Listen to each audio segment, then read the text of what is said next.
से बहुत सारी कहानियां आजकल आफ्टर लाइफ के बारे में आ रही हैं, आफ्टर डेथ के बारे में। डेथ के बाद मैं ऐसे से गया और मेरे साथ ऐसा ऐसा हुआ, फिर मैं ऐसे वापस आ गया, फलां ने मेरा हाथ पकड़ा, फलां ने मुझे खींच लिया। तो ये सब चीजें क्या है, इन सब पर बाबा जी कुछ बताइए आप। बहुत वीडियोस आ रही हैं। ये जितना कुछ भी है ना, ये डे ऑफ जजमेंट के करीब आने की निशानियां हैं।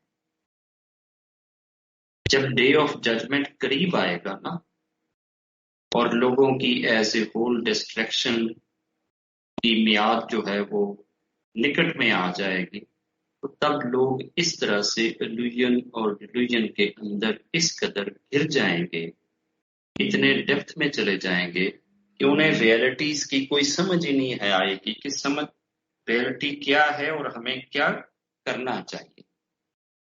हर तरफ इतनी कंफ्यूजन मची हुई होगी कि हर बंदा जो है ना वो इस चीज में होएगा कि यार मैं राइट दशा में जा रहा हूं या गलत दशा में जा रहा हूं।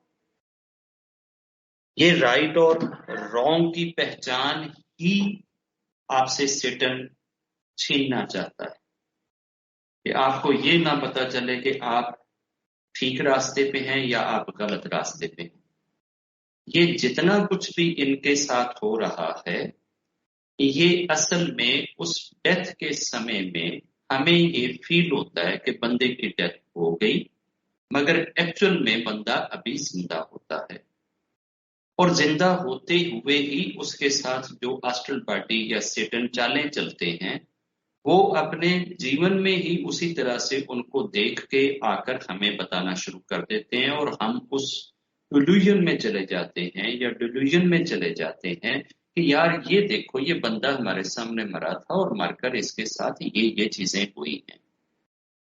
अब सेटन करवाता ही वो चीजें हैं जो इंसान के एक्चुअल फेथ के अगेंस्ट हो। एक्चुअल फेथ और रियलिटी के अगेंस्ट चीजें करवाने से उसको बेनिफिट ये होएगा कि उस बंदे की जुबान से सुन के बहुत सारे लोगों का फेथ खराब हो जाएगा। ये ऐसा नहीं कि ये सिर्फ हमारे साथ होएगा। ये जो बाकी धर्म के लोग हैं ना, ये जो ज्यूज हैं, जो क्रिश्चियंस हैं, जो मुस्लिम्स हैं, जो सिख हैं, इनके बंदों के साथ भी ऐसा ही होता है। जब एक बंदे का लास्ट समय करीब आता है ना, वो मरने के करीब होता है ना, तो मरने से कुछ 10-15 मिनट पहले उसके साथ ये चीज होने लग जाती है कि उसकी आईज के सामने वो चीजें खुल जाती हैं जो आम बंदे के सामने नहीं खुली हुई होती हैं, और उसकी आंखें वो चीजें देख रही होती हैं जो आम इंसानों की आंखों के लिए ईश्वर की तरफ से बंद होती हैं कि वो उन चीजों को नहीं देख पाता। तो उनके साथ जो एक्सपीरियंसेस होते हैं ना, हो सकता है कि अगर एक ज्यूज जो है उसकी डेथ हो रही हो और डेथ से बिल्कुल करीब निकट में 5-10 मिनट पहले उसको ये विजन आने लग जाएगा कि आगे जाएगा, आगे तो काली माता बैठी है जनाब, इधर भी बंदों का ढेर लगा हुआ, इधर भी बंदों का ढेर लगा हुआ। वो तो माता बैठी हुई फैसले कर रही है कि जनाब किसने मेरी पूजा की और किसने मेरी पूजा नहीं करी। अब ये बंदा उसको देख के घबरा जाए, परेशान हो जाएगा कि यार मैं तो सारी जिंदगी मोसेस जी को फॉलो करता रहा, मैं तो सारी जिंदगी जकरिया जी को मानता रहा, जोसेफ जी को मानता रहा, जोनस जी को मानता रहा, आगे तो काली माता बैठी हुई है, तो ये मैं तो गया फेथ से। तो वो आदमी अपने उस फेथ से डगमगा जाएगा और वो ये समझेगा कि शायद मैंने पूरी जीवन जो है वो किसी गलती पे गुजार दी। इसी तरह से किसी क्रिश्चियन के साथ होएगा। क्रिश्चियन की जब डेथ होने लगेगी तो उसके साथ भी यही चीजें होएगा कि उसको वो वाले सीन और मंजर दिखा दिए जाएंगे। और ये जो मुस्ले हैं, जब इनकी डेथ होने लगती है तो इनको मरने से 5-10 मिनट पहले इनके जो गए गुजरे होते हैं ना, जो इनके दादा परदादा चक्र दादा जो गए होते हैं, उनकी एस्ट्रल बॉडी सारी आ जाती हैं और आकर उनको कहती है कि भैया ये सारा फ्रॉड है, ये सब धोखा है, ये सब गलती है कि जी आगे एक स्वर्ग है, आगे एक नरक है, आगे डे ऑफ जजमेंट है, आगे ईश्वर है। ऐसा कुछ भी नहीं है। हम देखना, हम तेरे दादे हैं, हम तेरे से भला झूठ बोल लेंगे? हम तो तेरे से सच्ची बात करेंगे ना।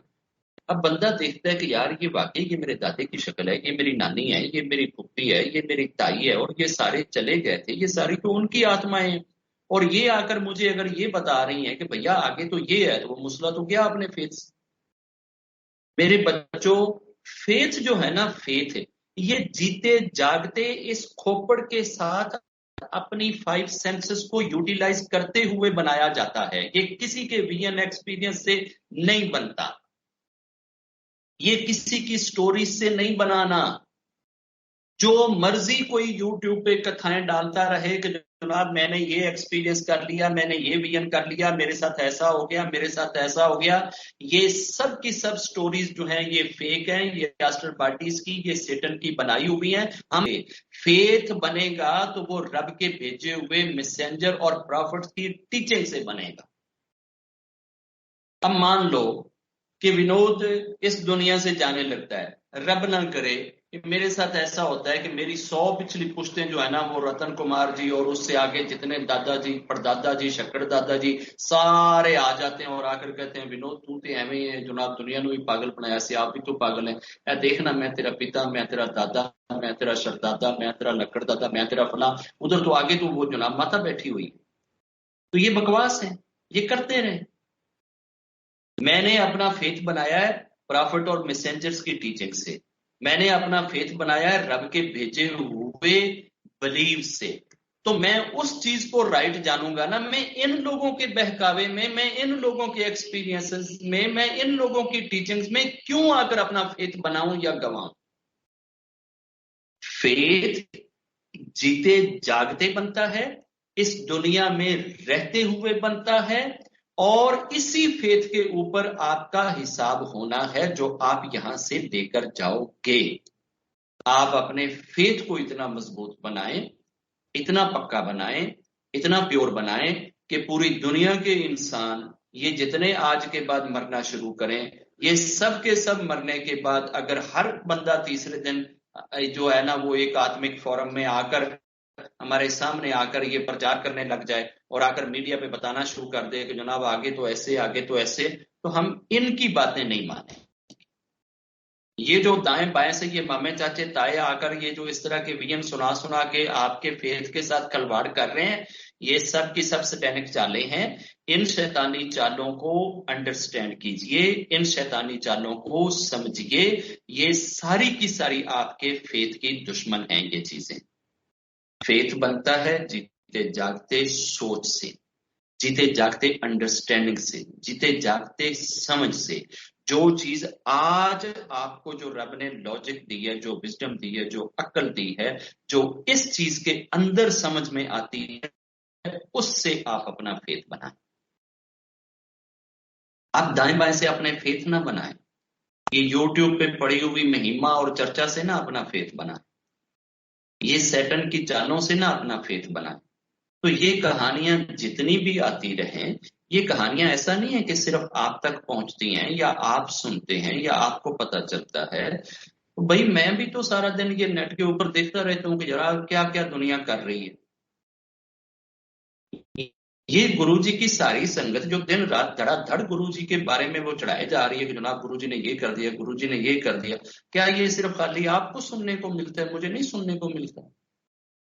मेरे सामने भी यूट्यूब वही चीजें दिखाती है जो आपको दिखाती है, मुझे भी गूगल वही चीजें निकाल निकाल के देता है जो आपको देता है। मेरे सामने भी उन अंकल और आंटियों की वही रिकॉर्डिंग पड़ी होती है जो आपके सामने पड़ी होती है। मेरी इंफॉर्मेशन भी वही होती है जो आपकी होती है। इसके बावजूद ये सारी की सारी इंफॉर्मेशन मेरे फेथ के अंदर राई के दाने के करोड़वें हिस्से के बराबर भी डावांडोल चीज नहीं कर सकते। मेरा फेथ, मेरा बिलीव, और मैंने फेथ और बिलीव खप खप के पूरी जिंदगी के निचोड़ निकाल निकाल के बनाया। ये ऐसे नहीं है कि जो ग्रोसरी शॉप से जाकर मैंने 2 किलो की चीनी का पैकेट खरीद लिया और मैं ये कहूं कि जनाब ठीक है, और रास्ते में आते हुए मुझे अगर कोई कहे कि यार ये तो चीनी नहीं है, ये तो कुछ और है, ठीक है। तो ये इस तरह के इल्यूजन और डिल्यूजन लोगों के साथ हो सकते हैं, विनोद के साथ नहीं हो सकते। विनोद के साथ भी ऐसी सारी चीजें होती रही हैं जब विनोद इस सच्चाई की तलाश में था। मेरे साथ भी बड़े बड़े विजन होते थे, मेरे साथ भी एक्सपीरियंसेस होते थे, मुझे भी सपने और ड्रीम आते थे, मुझे भी ऐसी चीजें आकर डराती भी थी, छलावे भी नजर आते थे, रीशेपर भी नजर आते थे, बहुत कुछ हुआ है विनोद के साथ। मगर मैं अपने ऊपर अपने ईश्वर का एहसान समझता हूं कि उसने मुझे इनकी चालों से कहीं डिट्रैक नहीं होने दिया, यहां से निकाल के मुझे राइट दशा दिखा दी। अब जब राइट दशा की समझ आ गई, अब मुझे ये चीजें जो मर्जी करती रहें, जैसे मर्जी पक्के अस्टाम पेपर पे लिखवा कर चीजें ले आए, सोने के पानी से लिखवा कर ले आए, सामने एक मूर्ति खड़ी कर दे माता जी की, वो बोलना शुरू कर दे, वो कहना शुरू कर दे, जो कुछ मर्जी हो जाए, Vinod will never change. Vinod ने फेथ समझ के बनाया है, सोच के बनाया है, बिकाऊ माल के लिए नहीं बनाया। एक जगह पे ना 4-5 लोगों का ना एक गैंग था, ये व्यापारी थे, ये व्यापार करते थे, जानवरों का व्यापार करते थे, ये गाय या भैंस खरीदते थे, बड़े जानवरों के व्यापार थे। अबोर मंडी में इनका मतलब एक था अड्डा। अब ये 4 या 5 जो लोग मिले हुए थे ना आपस में, ये करते क्या थे कि जब कोई दूर दराज से बंदा आता था ना भैंस या गाय लेके, जिसकी भैंस या गाय पे इनकी नजर होती थी कि यार ये बड़ी बढ़िया भैंस या गाय है और ये हमने इस बंदे से खरीदनी है, ठीक है ना, तो एक बंदा जाता था इन 4-5 में से और जाकर ना उस बंदे से कहता था, हाँ जी पाजी ए बकरी बेचनी जे। तो वो बंदा ना इसकी बात की तरफ ना ध्यान नहीं देता था कि मेरे को तो बकरी नहीं है, शायद ਇਹ ਕਿਸੇ ਹੋਰ ਨਾਲ ਗੱਲ ਕਰ ਰਿਹਾ। ਤੇ ਉਹ ਫਿਰ ਜਾ ਕੇ ਉਹਦੇ ਕੋਲ ਖਲੋ ਕੇ ਕਹਿੰਦਾ ਸੀ, ਹਾਂ ਜੀ ਭਾਜੀ ਬੱਕਰੀ ਵੇਚਣੀ ਜੇ। ਉਹ ਪਰੇਸ਼ਾਨ ਹੋ ਕੇ ਉਹਦੇ ਲਈ ਦੇਖਦਾ ਨਾ, ਕਿਹੜੀ ਬੱਕਰੀ? ਉਹ ਯਾਰ ਹੈ ਜਿਹੜੀ ਬੱਕਰੀ ਤੋਂ ਹੱਥ 'ਚ ਫੜ ਕੇ ਖੜਾ ਹੈ, ਹੋਰ ਕਿਹੜੀ ਬੱਕਰੀ? ਉਹ ਤੂੰ ਅੰਨਾ ਹੈ, ਇਹ ਬੱਕਰੀ ਹੈ, ਇਹ ਤੇ ਮੱਝ ਹੈ, ਮੈਂ ਮੱਝ ਲੈ ਕੇ ਖੜਾ ਕਿ ਬੱਕਰੀ? ਭਾਜੀ ਅੰਨਾ ਮੈਂ ਤੇ ਨਹੀਂ, ਹੁਣ ਸ਼ਾਇਦ ਮੈਂ ਕੀ ਕਹਿ ਸਕਦਾ, ਜੇ ਤੁਹਾਡੀਆਂ ਅੱਖਾਂ ਕੰਮ ਨਹੀਂ ਕਰਦੀਆਂ ਤੇ ਇਹਦੇ 'ਚ ਮੇਰਾ ਤਾਂ ਕੋਈ ਦੋਸ਼ ਨਹੀਂ ਹੈ। ਫੜੀ ਤੇ ਬੱਕਰੀ ਖੜੇ ਹੋ ਤੇ ਕਹਿੰਦੇ ਮੱਝ ਹੋ, ਵੈਸੇ ਹਰ ਬੰਦੇ ਨੂੰ ਆਦੀ ਬੱਕਰੀ ਮੱਝ ਹੀ ਲੱਗਦੀ ਹੈ। ਭਾਜੀ ਹੁਣ ਤੁਹਾਡਾ ਇਹ ਮਾਲ ਹੈ, ਠੀਕ ਹੈ, ਜੇ ਅਗਰ ਮੱਝ ਹੈ ਤੇ ਭਾਈ ਤੁਸੀਂ ਇਹਨੂੰ ਲਈ ਰੱਖੋ, ਜੇ ਅਗਰ ਬੱਕਰੀ ਵੇਚਣੀ ਜੇ ਤੇ ਮੈਂ खरीदने वास्ते तैयार हाँ, मैनू तुहाडी बकरी बड़ी पसंद आई। अब ये आदमी को पहले बंदे ने आकर अटैक मारा कि भाई ये जो तेरे हाथ में भैंस है, ये भैंस नहीं है, ये बकरी है। तो कोई आधे घंटे के बाद वो जो दूसरा गैंग का होता था ना मेंबर, वो भी आके ना सेम बात करता था, वो दूसरी साइड पे खड़ा होके आके बात करता था, यार बकरियां तो वैसे आज बड़ियां देखिया ने, पर ए कमाल बकरी है, बड़ी वधिया यार, थाने दे किड्डे सोहणे ने, सिंह दे किड्डे अच्छे ने, ਉਹਦੇ ਚਾਰ ਚਫੇਰੇ ਘੁੰਮ ਕੇ ਨਾ, ਵਾਹ ਵੀ ਹੈ ਤੇ ਬੜੀ ਨਸਲ ਵਾਲੀ ਬੱਕਰੀ ਬਈ, ਬੜੀ ਜ਼ਬਰਦਸਤ ਬੱਕਰੀ ਹੈ। 4-5 ਵਾਰੀ ਬੱਕਰੀ ਦਾ ਲਫ਼ਜ਼ ਉਹਦੇ ਸਾਹਮਣੇ दाएं बाएं मझ दे घूम के उस बंदे दे सामने बोल देना, ठीक है। अब ये बंदा परेशान हो जाएगा, कंफ्यूज हो जाएगा, यार ये मझ हैगी ते ये दाएं बाएं घूम के बार बार इनू कहंदा है बड़ी नस्ल वाली बकरी है, बड़ी अच्छी बकरी है, बड़ी वधिया बकरी, बड़ी प्यारी बकरी है यार, ये ते बड़े दुध देने वाली बकरी है, थाने दे किड्डे सोहणे ने, फलान है, ये है। तो वो 4-5 मरतबा ना बकरी बकरी बोल के ना एंड पे आके वो भी उसको ये कहता था, भाजी है बेचनी जी बकरी? उन्हें कहना केड़ी बकरी? ਉਹ ਯਾਰ ਭਾਜੀ ਜਿਹੜੀ ਤੁਸੀਂ ਲੈ ਕੇ ਖੜੇ ਹੋ, ਹੋਰ ਕਿਹੜੀ ਬੱਕਰੀ ਹੈ? ਕੋਈ ਬੱਕਰੀ ਜਿਹੜੀ ਤੇਰੇ ਕੋਲ ਹੈ, ਮੈਂ ਕੋਈ ਦੂਸਰੀ ਬੱਕਰੀ ਦੀ ਗੱਲ ਨਹੀਂ, ਤੇ ਦੂਸਰੀ ਤੇ ਕੋਈ ਬੱਕਰੀ ਮੈਨੂੰ ਨਜ਼ਰ ਹੀ ਨਹੀਂ ਆਉਂਦੀ, ਬਾਕੀ ਤੇ ਜਾਨਵਰ ਖੜੇ ਨੇ, ਮੱਝਾਂ ਗਾਵਾਂ ਖੜੀਆਂ ਨੇ, ਤੂੰ ਹੀ ਇੱਥੇ ਇੱਕ ਬੱਕਰੀ ਲੈ ਕੇ ਖੜਾ ਹੈ। ਉਹ ਹੋਰ ਕਨਫਿਊਜ਼ ਹੋ ਜਾਂਦਾ ਸੀ ਕਿ ਅੱਗੇ ਵੀ ਇੱਕ ਬੰਦਾ ਆਇਆ, ਉਹ ਵੀ ਇਹਨੂੰ ਬੱਕਰੀ ਕਹਿਣ ਡਿਆ, ਇਹ ਵੀ ਉੱਲੂ ਦਾ ਪੱਠਾ ਹੈ, ਇਹ ਵੀ ਉਹਨੂੰ ਬੱਕਰੀ ਕਹਿਣ ਡਿਆ। ਉਹ ਉਹਦੇ ਨਾਲ ਜਨਾਬ ਲੜੇਗਾ, ਅੱਗੋਂ ਥੋੜਾ ਬਹੁਤ ਝਗੜਾ ਕਰੇਗਾ, ਰੈਜ਼ਿਸਟ ਕਰੇਗਾ, ਤੇ ਦਿਲ ਬਰਦਾਸ਼ਤਾ ਹੋ ਕੇ ਕਹੇਗਾ ਕਿ ਯਾਰ ਇਹ ਮੰਡੀ ਜਿਹੜੀ ਹੈ ਨਾ, ਇਹ ਤੇ ਉੱਲੂ ਦੇ ਪੱਠਿਆਂ ਦੀ ਮੰਡੀ ਹੈ, ਦੇਖੋ ਕਿ ਮੈਂ ਜਨਾਬ ਮੱਝ ਲੈ ਕੇ ਆਇਆ ਤੇ ਇਹ ਇੱਥੇ ਜਿਹੜੇ ਖਰੀਦਦਾਰ ਨੇ ਇਹ ਇਹਨੂੰ ਬੱਕਰੀ ਕਹਿੰਦੇ। ਉਹ ਤੰਗ ਆ ਕੇ ਨਾ ਤੇ ਥੋੜਾ ਜਿਹਾ ਸਾਈਡ ਤੇ ਉੱਤੇ ਜਾ ਕੇ ਖਲੋ ਜਾਵੇਗਾ ਨਾ, ਮੰਡੀ ਤੋਂ ਦਿਲ ਬਰਦਾਸ਼ਤਾ ਹੋਵੇਗਾ। ਜਦੋਂ ਦਿਲ ਬਰਦਾਸ਼ਤਾ ਹੋਵੇਗਾ ਤੇ ਤੀਸਰਾ ਬੰਦਾ ਵੀ ਆ ਕੇ ਨਾ ਤੇ ਉਹ ਵੀ ਘੁਮਾ ਕੇ ਤੇ ਆਪਣੇ ਹੱਥ 'ਚ ਪਹਿਲੇ ਹੀ ਉਹਨੇ 2 ਬੱਕਰੀਆਂ ਫੜੀਆਂ ਹੋਣਗੀਆਂ, ਤੇ ਉਹ ਆ ਕੇ ਤੇ ਕਹੇਗਾ ਕਿ ਜਨਾਬ ਭਾਜੀ ਬੱਕਰੀ ਨਾਲ ਸੌਦਾ ਕਰਨਾ ਜੇ, ਇਹ 2 ਲੈ ਲਓ ਤੇ ਇਹ ਦੇ ਦਿਓ। तो कहेगा ਕਿਹੜੀ ਬੱਕਰੀ? ਜਿਹੜੀ ਤੁਸੀਂ ਫੜ ਕੇ ਖੜੇ ਜੇ, ਹੋਰ ਕਿਹੜੀ ਬੱਕਰੀ? ਤੁਹਾਡੀ ਜਰਾ ਬੱਕਰੀ ਅੱਛੀ ਹੈ, ਇਹਦਾ ਕੱਦ ਸ਼ਦ ਉੱਚਾ ਹੈ, ਬੜੀ ਸੋਹਣੀ ਹੈ, ਪਿਆਰੀ ਹੈ, ਤੁਸੀਂ ਇਹ ਮੇਰੀਆਂ 2 ਲੈ ਲਓ ਤੇ ਇਹ देनी जिद दे दो, नाल जिन्ने पैसे कहते हो मैं वो पैसे दे देना। अब ये तीसरा अटैक भी बकरी का ही हो रहा है, तो ये तंग आ जाएगा, ये कहेगा कि यार मैं इस मंडी में ना ये भैंस बेचता ही नहीं। ठीक है, ये उस मंडी से निकलेगा, जब ये आधा किलोमीटर दूर जाएगा ना, तो अगला बंदा भी ना साइकिल पे आता हुआ ना इसके बिल्कुल पास में आके ना साइकिल खड़ी करेगा और इससे आकर कहेगा ओ भाजी की गल बकरी नहीं बिकी। ये उसले परेशान हो जाएगा, रियली परेशान हो जाएगा कि यार ये इन्ने बंदे ते बेवकूफ नहीं हो सकते ना, ये मैनू ही शायद कोई धोखा लग रहा है, मैं ही इनू मज समझ रहा, ये है बकरी। ठीक है, अब ये चौथा आदमी भी जो है ना, वो जब उसको कहेगा ना कि बकरी नहीं थोड़ी बिकी, की गल वापस लेके चले हो मंडी तू, ते उस टाइम ए 50-50 परेशान हो जाएगा कि यार ये बकरी है या मझ है, ये मैनू क्यों मझ लगदी है, बाकी जेड़ा बंदा आंदा है वो इनू बकरी कहंदा है। तो ये उस वक्त जब आधा कायल हो जाएगा, आधा मान लेगा कि यार ये बकरी नहीं, ये भैंस नहीं, ये बकरी है 50%, और जब देखेगा तो उसको भैंस लगेगी, जब दिल से सोचेगा तो उसको बकरी लगेगी। अब अगला जो बंदा होएगा ना, वो आखिरी अटैक करने वाला जो है ना, वो आधा किलोमीटर आगे बैठा होएगा। जब ये और घर की तरफ जा रहा होएगा ना वापस गुस्से में, तो वो आदमी जो है ना इसको बुलाएगा, ओ भाजी रैया, ओ जान लिया, ओ आजा 2 मिनट बह जा यार, साह कट ले, आराम कर ले, आ तेन को रोटी पानी देइए, तू चाह पानी ले ले। वो इनू बड़े प्यार नाल ना उथे बिठा देगा ते इनू कहेगा कि जनाब है चाह पीवो, पानी पीवो, ओनू चाह पानी दे के ते ओदा जिहड़ा ओ जानवर होएगा ना, वो बच्चों नू कहेगा ओ यार बकरी दे अगे पट्ठे पा दिओ। ठीक है, और बच्चों नू हुण कह रहा है कि बकरी दे अगे पट्ठे पा दिओ, और यार बकरी का ख्याल रखिया जे, इनू किसी अच्छे किले नाल बन्निया जे ते नाले इनू पट्ठे शट्ठे पवाओ। ठीक है ना, इहदा ख्याल करे जे दुनिया बकरियां भी इहदे नाल लिया के बन दो, 2-4 बकरियां होर लिया के उहदे नाल बन दे।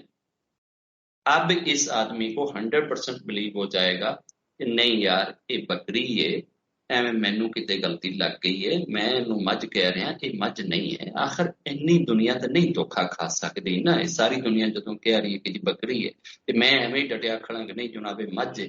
तो उस टाइम वो कहेगा कि भाजी जे अगर सौदा करना जे ना, ते मेरी सिस्टर नू भी एक बकरी चाहिए है, वो 5-7 दिनों की मेरे पिछे लगी है, तो वो ऐसे ही है राजस्थानी नस्ल की बकरी मंगदी सी, बीतल बकरी लंबे थना वाली, ते ये बीतल बकरी है लंबे थना वाली, जे तुसी देनी है ते जनाब गल। अब ये आदमी जो है ना मजबूर हो जाएगा कि यार ये है बकरी, तो मैं इसको ऐसे ही भैंस समझता हूं। तो अब ये रेट लगाएगा बकरी वाला, दिल से रेट लगाएगा बकरी वाला। अब भैंस है 80,000 की, बकरी है 20,000 की, तो ये अपनी तरफ से ना खींच खूंच के रेट लगाएगा, 25 दे दो। तो वो तो 25 में भी 80 वाली भैंस जब 25 में उनको मिल रही है, तो वो तो उसमें भी छलांगे लगा के लेंगे, लेकिन वो तोड़ ताड़ के ना 20, 21, 22 में उसके साथ सौदा कर लेंगे। तो इस गैंग ने अभोर मंडी में कई सालों तक लोगों को ऐसे बेवकूफ बनाया था कि जो बंदा भी भैंस या गाय बेचने आता था, ये 5-7 लोग मिलके 8-10 जानवर जो हैं हमेशा मंडी से बकरी कह के खरीद लेते थे, बकरी बना के खरीद लेते थे। साडे नाल ये आस्टर पार्टियां करदियां ने इंज। ठीक है, इधर से एक स्टोरी सुनते हैं तो वो भी यही कह रहे होते हैं कि जनाब अगे तो इंज होंडे, अगे तो इंज होंडे। इधर से एक स्टोरी सुनते हैं तो वो भी यही कहते हैं कि अगे तो इंज होंडे, अगे तो इंज होंडे। तीसरा बंदा आंदा है, वो भी सानू सेम स्टोरी सुनाना शुरू कर देंदा, अगे तो इंज होंडे, अगे तो इंज होंडे। अब हम कंफ्यूज होके ये कहते हैं कि यार अगे वाकई इंज होंडे जे, अगे तो वो माता जी बैठी हुई है शेरां वाली, ते ओहदे जनाब सामने जिहड़े ने वो शिव जी बैठे हुए ने, विष्णु जी बैठे ने, ते फलाने बैठे ने, ते उत्थे ते जनाब इंज होंडे, इंज होंडे। तो जो हमारा एक्चुअल फेथ है कि इस पूरी कायनात का मालिक सिर्फ एक खुदा, और इस पूरी कायनात का सिर्फ एक ही बार में हिसाब होएगा, और इस पूरी कायनात के तमाम इंसानों को फर्स्ट मानव जाति से लेकर लास्ट मानव जाति तक एक जगह पे इकट्ठा किया जाएगा। जब ये चीजें अटल और फैक्टिफाइड किस्म की हमारे जहनों में बैठी हुई हैं, तो फिर हमें इन चीजों की तरफ ध्यान क्यों जाता है कि फलां बंदा क्या कह रहा है तो फलां क्या कह रहा है, फलां स्टोरी में क्या है तो फलां कथा में क्या है, फलां की ऑडियो में क्या है तो फलां की वीडियो में क्या है, उसने क्या बोला है तो उसने क्या बोला है। ये जो मर्जी बोलते हैं। अगर आपने इनकी कहानियों पे ध्यान देना है तो फिर ये याद रखें कि ये आपकी भैंस को बकरी बना देंगे, और जिस जिसकी भैंस बकरी बनती चली जाएगी, यकीनन उसके हाथ से फेथ निकलता चला जाएगा। तो अपने फेथ की खुद से रक्षा करें। जब आपने एक फैक्ट को खुदा के साथ जोड़ के मान लिया है, तो आप इससे नीचे वाली किसी चीज पे ध्यान जाता ही क्यों है? अकल उस तरफ अट्रैक्ट होती ही क्यों है? ज़हन उस चीज की तरफ खिंचता ही क्यों है? क्या हमारा रब झूठा है? क्या हमारा ईश्वर इन सारी चीजों से छोटा है? क्या क्या कायनात के अंदर कोई खालिक और आ गया है? क्या कोई और रब पैदा हो गया है? ये कुछ भी नहीं है। एक ही रब है, एक ही ईश्वर है, एक ही खालिक है, एक ही इस सृष्टि का मालिक है, और उसने एक ही वक्त में सबको इकट्ठा करना है। डे ऑफ जजमेंट पे इकट्ठा होना है। एक ही वक्त में सबका हिसाब होएगा, और उसके बाद सबको स्वर्ग या नरक में उसके कर्मों के हिसाब से भेजा जाएगा। जन्म सिर्फ एक है जिसमें हम बैठे हुए हैं, इसके अलावा कोई और जन्म नहीं है। ये जितने भी इनकारनेशन और री इनकारनेशन से रिलेटेड जो ऑडियो वीडियो नेट पे आ रही हैं, ये सिर्फ आपसे आपका फेथ छीनने के लिए हैं। आप अपने फेथ को मजबूत बनाएं। हमने एक कथा इससे काफी देर पहले, कुछ 2-4 माह पहले एक शेयर करी थी कि एक महापुरुष थे। वो जो महापुरुष थे, उनका रब के ऊपर इस कदर नॉलेज था, इतनी उनकी रब की पहचान के ऊपर गिरफ्त मजबूत थी कि उस बंदे ने ये बात दुनिया के सामने ये कही थी कि मैं रब के होने की 1000 दलीलें दे सकता हूं। 1000 लॉजिक से मैं दे सकता हूं रब के होने की। अब ये आदमी जिस वक्त इस वर्तमान से जाने लगा ना, इस वर्तमान से जाने लगा, तो सेटन आ गया। सेटन ने कहा, हाँ जी सुनिया यार, तू रब नूं मनदा है? मैंने कहा जी बिल्कुल मान। अच्छा फिर तेरे कोले कोई रब दे होण दी कोई दलील है कि रब है? मैंने कहा हाँ जी है। दो जितली। अब बंदे ने दी रब के होने की दलील।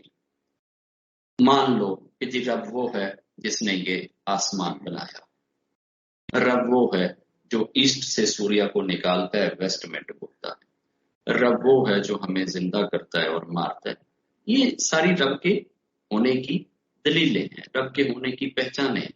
ऐसे ही उसने ना दलीलें दी। इसने पहली दलील दी, सेटन ने पहली दलील अपने लॉजिक से, नॉलेज से रद्द कर दी। सेटन के पास नॉलेज जो है ना, कंट्राडिक्टरी नॉलेज जो है ना, वो बहुत बड़े बड़े महापुरुषों से ऊंचा है। सेटन का नॉलेज कोई इनकम्प्लीट नहीं है। ये दुनिया की किसी यूनिवर्सिटी से पढ़कर नहीं आया है। ये नहीं है कि ये ऑक्सफोर्ड से और न्यूयॉर्क से और जनाब दिल्ली से और बम्बे से ये पढ़ के तो जनाब आ गया तो आप इसको बड़ी जल्दी से जो है ना वो घेर लेंगे। ये गिरने घुरने वाला नहीं है।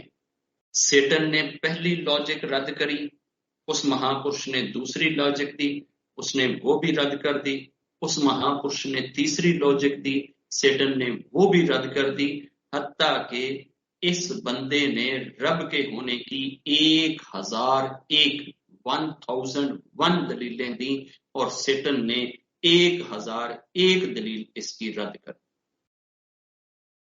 दी। ये तो खुदा के होने की दलील नहीं। अब जब आप अंदाजा करें, आप इमेजिन करें, आप जरा सोचें कि अगर आपके साथ ये चीज हो, उधर से आपकी मुक्ति का टाइम आया हुआ हो, आप आखिरी लम्हों में हो, ठीक है, और उधर से सेटन आकर आपके साथ ये चीजें करे, जनाब आप रब को मानते हैं? जी मैं रब को मानता। बताओ रब के होने की क्या दलील? आप एक दलील दें, दूसरी दें, तीसरी दें, चौथी दें, 10वीं दें, और वो सारी आपकी रद्द करता चला जाए, ठीक है, चाहे वो किसी ऑडियो से उठा के रद्द करे, चाहे वीडियो से रद्द करे, चाहे किसी और तरीके से रद्द करे। ये भी तो सारे सेटन के ही हथकंडे हैं ना। ये जो ऑडियो वीडियो हमें दाएं बाएं से रोज मिलती है ना, नई नई, ये सेटन का ही काम है ना। तो वो भी सेटन यही चीज करेगा उस बंदे के सामने। अब बंदा लाजवाब हो गया। इस बंदे के पास रब के होने की कोई और दलील बाकी नहीं थी, मगर बिलीव था रब के ऊपर, बट दलील कोई नहीं थी। अब इसके फोरहेड पे इतना पसीना आया कि उंगली के साथ पसीने बार बार उतारे जा रहा है। सर्दियों के दिन है, पसीनो पसीन हो गया है कि मेरे पास रब के होने की दलील नहीं है, मैं इसको लॉजिकली कायल कैसे करूं, मोटिवेट कैसे करूं कि जी रब है। अब सेटन ने ये थोड़ा बताया था कि मैं तो सेटन हूं, मैं तो इसलिए तुझे जानबूझ के तंग करने के लिए तेरी सारी दलीलें रद्द कर रहा हूं। सेटन ऐसे नहीं अटैक करता। सेटन कोई ना कोई वेलविशर बन के आता है, सेटन किसी न किसी संत की शक्ल में आता है, महापुरुष बन के आता है, जो जिस धर्म को मानता हो ना उसी धर्म के बड़े बन के आता है। अगर आप सिख हैं ना, तो वो बाबा गुरु नानक देव जी की शक्ल बन के, गुरु गोबिंद जी की शक्ल बन के, हरगोबिंद की शक्ल बन के, या ऐसे अमरदास जी की, रामदास की, इन्हीं की शक्ल बन के आएगा सिखों के पास। अगर आप क्रिश्चियंस हैं ना, तो वो जीसस जी की बन के, योनस जी की बन के, जोसेफ जी की बन के आएगा। अगर आप जूस हैं तो वो मोसेस जी की, डेविड जी की, अदरीस जी की, नूह जी की शक्ल बन के आएगा। अगर आप मोहम्मदन हैं तो वो आपके प्रॉफिट की, या आपके जो बड़े बड़े महापुरुष जो गुजरे हैं, इनके जो चार वो जो इमाम हैं, अभी मुझे उनके नाम ज़हन से निकल गए, उनकी शक्ल बन के आ जाएगा। हमारे देश में जो मुस्लिम बैठे हैं, इनके लिए खाजा बन के आ जाएगा, या काकी जी बन के आ जाएगा, फरीद जी बन के आ जाएगा। तो हमारे जब हिंदू जाएंगे तो जाहिर है हमारे तो वैसे ही वो मतलब है कि राम जी और कृष्ण जी और इस टाइप के जितने हैं, इन्हीं का ही चर्चा में हिम्मा होएगा जिनको हम मानते हैं। तो अब इस बंदे ने जब अपने आप को बेबस पाया, मुसीबत में पाया, परेशानी में पाया कि मैं किस तरीके से इससे जान छुड़ाऊं, यार इसने तो मेरी सारी की सारी दलीलें जो है नाश कर दी हैं। उस वक्त इस महापुरुष के जो गुरु थे ना, इस महापुरुष के जो गुरु थे, वो सच्चे गुरु थे, वो सच्चे गुरु थे, वो भोपाल के गुरु नहीं थे, चंडीगढ़ के भी नहीं सन, ठीक है? वो रब की नगरी के गुरु थे, सच्चे गुरु। वो पृथ्वी पूरी को रब की नगरी, रब के मानने वाले थे। उस सच्चे गुरु को अपने इस भगत की ये सारी चीजें नजर आ रही थी, मेरे भगत का आखिरी टाइम है और सेटन ने घेर लिया।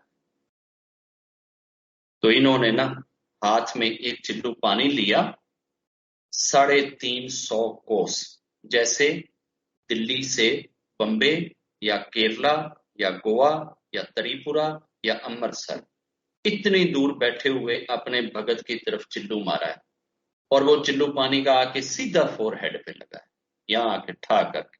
और चिल्लू पानी से आवाज पता है क्या आई है? तो चिल्लू पानी ने क्या बोल के कहा है, ओ यार तो तू इसको दलीलें क्यों देता है, तू इसको दलीलें क्यों देता है, तो तू ये क्यों नहीं कहता कि मैं उस भगवान को मानता हूं, मैं उस ईश्वर को मानता हूं, मैं उस खुदा को मानता हूं जिसके लिए किसी दलील की जरूरत नहीं, बस मैं उसे मानता हूं। तू ये कह के इससे जान क्यों नहीं छुड़ा लेता? तो आखिरी लम्हे में, उस बंदे की मुक्ति के आखिरी लम्हे में, उसके गुरु ने जो उसको दशा दिखाई, उसने गुरु की दिखाई दशा के अनुसार वही शब्द बोल के सेटन से अपने फेथ को बचा लिया कि जाओ सेटन, मैं उस खुदा को मानता हूं, उस ईश्वर को मानता हूं, उस भगवान को मानता हूं जिसके लिए मुझे किसी दलील की जरूरत नहीं, बस मेरा खुदा है और मैं हूं, मेरा खुदा है, चाहे कोई उसके लिए दलील है या नहीं है, बस मैं जानता हूं कि मेरा खुदा है। उसने ये कह के अपना फेथ बचाया था। मेरे बच्चों, हमने जब इतना खप के एक फेथ समझा है, या एक फेथ बनाया है, या एक फेथ की अंडरस्टैंडिंग ली है, अब इस सारी खपत जो बिल्कुल आजाद। अभी तो हमें कोई विजन नहीं हुआ ना, अभी तक तो कोई उल्लू का पट्टा हमारे पास नहीं आया ना, अभी तो किसी ने डिस्ट्रैक्ट नहीं किया ना, किसी ने कोई कथा दाएं बाएं की नहीं सुनाई ना, कोई एक्सपीरियंस नहीं हुआ ना, कोई एंजल और कोई सेटन हमारे पास नहीं आया ना। अब तो हमारी अक्ल खोपड़ टिकाने है ना। जब अकल और खोपड़ और विजडम टिकाने हैं तो तब दशा ढूंढो ना कि दशा कौन सी है। अब जब मेरी अकल टिकाने हैं तो मुझे पता होना चाहिए ना कि कमरे से बाहर निकलने का दरवाजा किधर है। अगर 10 मिनट के बाद मुझे 4 पैक चढ़ा दिए जाएं और मुझे जनाब मतलब है कि जो है ना वो नशा सुंघा दिया जाए और या मेरे सर में कुछ चोट लगा के मुझे बेहोश कर दिया जाए और उसके बाद मुझे घुमन घेरियां डाल के तो कहा जाए कि जनाब कमरे का दरवाजा ढूंढो, तो फिर तो मेरे लिए दरवाजा मुश्किल है।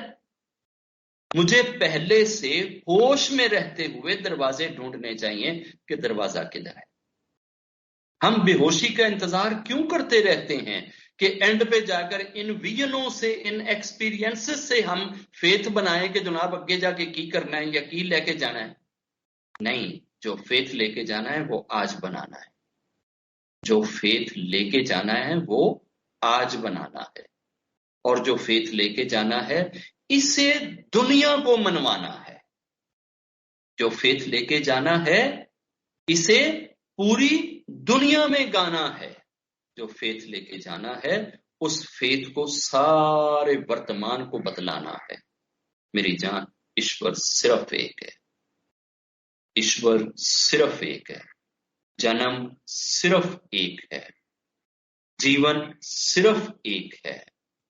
और डे ऑफ जजमेंट सिर्फ एक है। स्वर्ग और नरक बिल्कुल सच है। प्रॉफिट और मैसेंजर्स की टीचिंग बिल्कुल सच है। हमारे कर्मों का हिसाब बिल्कुल सच है। और हम सबका रब सिर्फ एक है। ये बात बिल्कुल सच है। इस वेद के साथ इस वर्तमान से जा, हम इन चीजों में नहीं पढ़ते कि नेट के ऊपर क्या है, तो फेसबुक पे क्या है, तो इंस्टा पे क्या है, तो फलां चीज पे क्या है या फलां चीज पे क्या है। ये तो पागलों का एक जत्था है,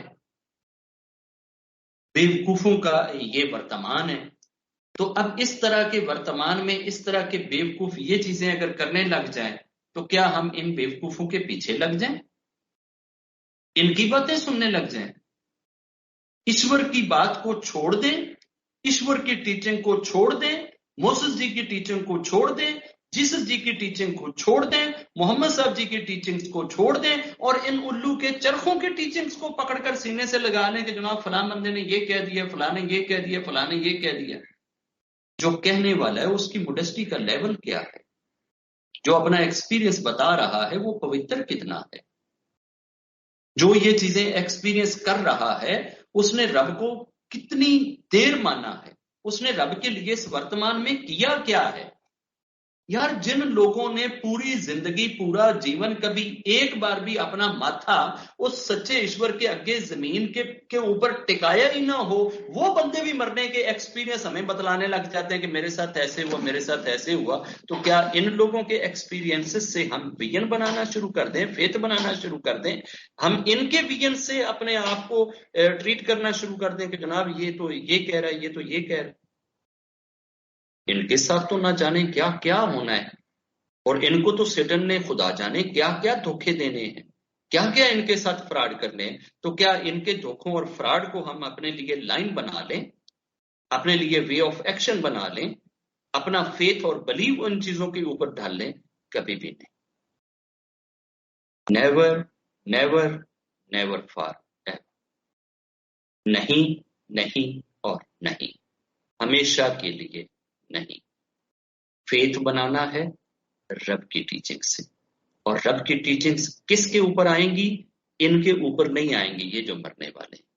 रब की टीचिंग्स आएंगी रब के बंदों के, और रब के बंदों के ऊपर जो टीचिंग्स आएंगी हम उन्हीं टीचिंग्स को पकड़ेंगे, उन्हीं को मानेंगे, उन्हीं को। जय